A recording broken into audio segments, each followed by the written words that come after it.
السلام علیکم بچوں، آج میں آپ کو اسکارلیٹ پکسی کی ایک بہت انٹرسٹنگ سٹوری سناؤں گی۔ اسکارلیٹ ایک خوبصورت ننھی پری تھی جو لال گلابوں سے سجے ایک خوبصورت پرستان میں رہتی تھی جسے روز لینڈ بھی کہا جاتا تھا۔ اس پرستان کی ایک خاص خاصیت تھی کہ یہاں کی تمام پریاں صرف لال رنگ ہی پہن سکتی تھیں۔ اگر کوئی پری لال رنگ کے علاوہ کوئی رنگ پہنتی تو وہ ہمیشہ کے لیے گہری نیند سو جاتی۔ سب پریاں اب لال رنگ پہننے کی عادی ہو چکی تھیں، جبکہ اسکارلیٹ اس رنگ کو پہن کر اکتا چکی تھی۔ اس پرستان سے کچھ ہی فاصلے پر ایک وچ رہتی تھی جو نہیں چاہتی تھی کہ روز لینڈ کی پریاں خوش رہیں۔ اس نے بہت بار کوشش کی کہ پریاں اس کی باتوں میں آ کر کوئی اور رنگ پہن لیں، لیکن کوئی پری اس کی باتوں میں نہ آتی۔ ایک دن جب اسکارلیٹ باغ میں بیٹھی کھیل رہی تھی تو وچ بھی چھپتی چھپاتی وہاں آ گئی۔ اسکارلیٹ اسے نیلے رنگ میں ملبوس ایک خوبصورت فراک میں دیکھ کر اس کی طرف حیران کن نظروں سے دیکھنے لگی۔ اس سے پہلے کہ وچ اسے کچھ کہتی، اسکارلیٹ نے حسرت بھری نظروں سے وچ سے سوال کیا، کیا میں بھی آپ کے جیسی فراک پہن سکتی ہوں؟ اسکارلیٹ اس رنگ سے اس قدر مانوس ہوئی کہ وہ اپنی ماں کی تمام ہدایات کو بھول گئی۔ وچ تو پہلے سے یہی سب کچھ چاہتی تھی۔ اس نے کہا، ہاں کیوں نہیں، میں ابھی اپنے جادو سے تمہیں اس سے بھی اچھی فراک پہنا دیتی ہوں۔ دیکھتے ہی دیکھتے اسکارلیٹ کی ڈریس نیلے رنگ کی ایک خوبصورت فراک میں تبدیل ہو گئی اور وہ وچ اپنا کام کر کے وہاں سے غائب ہو گئی۔ اسکارلیٹ خوشی سے جھومتی ہوئی اپنی ماں کی طرف بھاگی اور انہیں اپنی ڈریس دکھانے لگی۔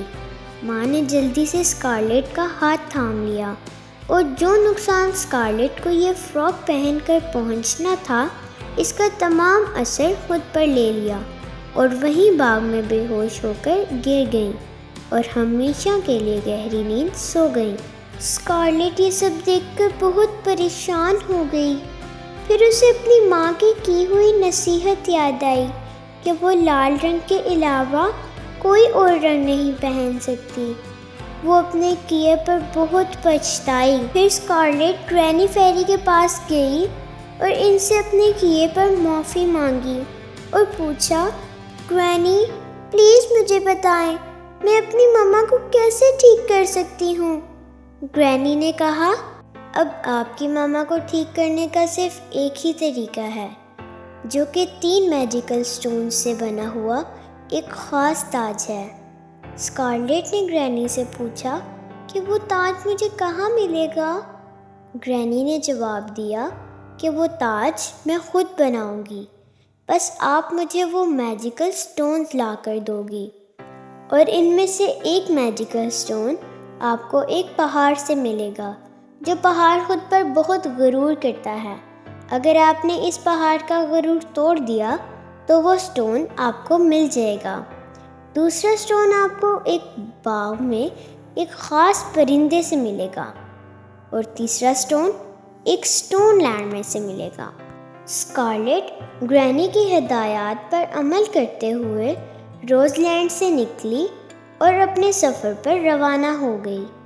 راستے میں آنے والی تمام مشکلات کا سامنا کرتے ہوئے آخر کار اسکارلیٹ اس بلند و بالا پہاڑ تک پہنچ ہی گئی۔ وہ پہاڑ اپنی بلندی پر بہت غرور کرتا تھا۔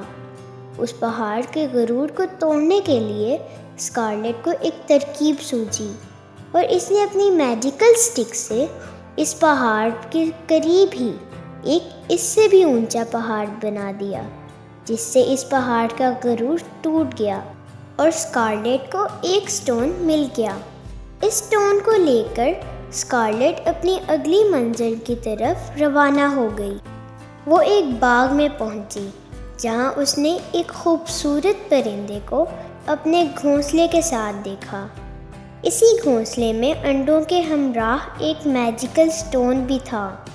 جب اسکارلیٹ نے اس سٹون کو اٹھانا چاہا تو اس پرندے نے اسے ایسا کرنے سے روک دیا۔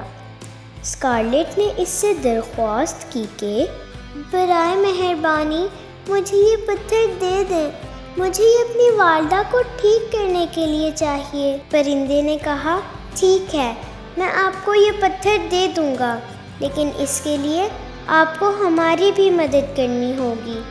یہاں ایک خطرناک لال سانپ ہے جو ہمارے انڈوں کو کھا جاتا ہے۔ آپ کچھ ایسا کرو کہ جس سے وہ ہمارے انڈے نہ کھا سکے۔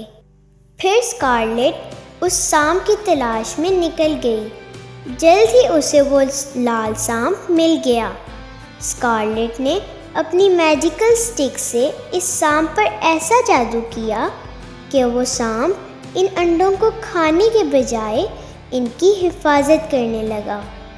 پرندے یہ دیکھ کر بہت خوش ہوئے اور وہ میجیکل سٹون اسکارلیٹ کو دے دیا۔ اسکارلیٹ نے ان کا شکریہ ادا کیا اور آخری سٹون کی تلاش میں سٹون لینڈ کی طرف روانہ ہو گئی۔ جب وہ سٹون لینڈ پہنچی تو اتنی ساری مختلف قسم کے سٹونز کو دیکھ کر سوچ میں پڑ گئی کہ آخر ان میں سے وہ میجیکل سٹون کون سا ہوگا جو مجھے چاہیے۔ پھر اس نے اپنی میجیکل سٹک سے سب سٹونز پر ایک خاص روشنی ڈالی جس سے وہ میجیکل سٹون چمکنے لگا۔ اسکارلیٹ نے وہ میجیکل سٹون اٹھایا اور پھر تینوں سٹونز لے کر واپس روز لینڈ چلی گئی اور وہ سب میجیکل سٹونز گرینی کو دے دیے۔ گرینی اسکارلیٹ کی اس بہادری پر بہت خوش ہوئیں اور ان سٹونز سے ایک تاج بنانے لگیں۔ پھر گرینی نے وہ تاج اسکارلیٹ کو اپنی ماں کو پہنانے کے لیے دے دیا۔ جو ہی اسکارلیٹ نے وہ تاج ماں کو پہنایا، وہ ہوش میں آ گئی۔ اسکارلیٹ نے اپنی ماں سے آئندہ ایسا کچھ بھی نہ کرنے کا وعدہ کیا اور اپنے ایڈونچر کے بارے میں بھی اپنی ماں کو بتایا۔ تو بچوں، اس کہانی سے ہمیں یہ سبق ملتا ہے کہ ہمیں اپنی ماما کی ہر نصیحت کو یاد رکھنا چاہیے، کیونکہ ان کی ہر نصیحت ہماری بہتری کے لیے ہی ہوتی ہے۔ اگر آپ کو میری آج کی سٹوری اچھی لگی تو اسے لائک کریں اور ہمارے چینل ڈومو لینڈ کو سبسکرائب کریں۔ شکریہ، اللہ حافظ۔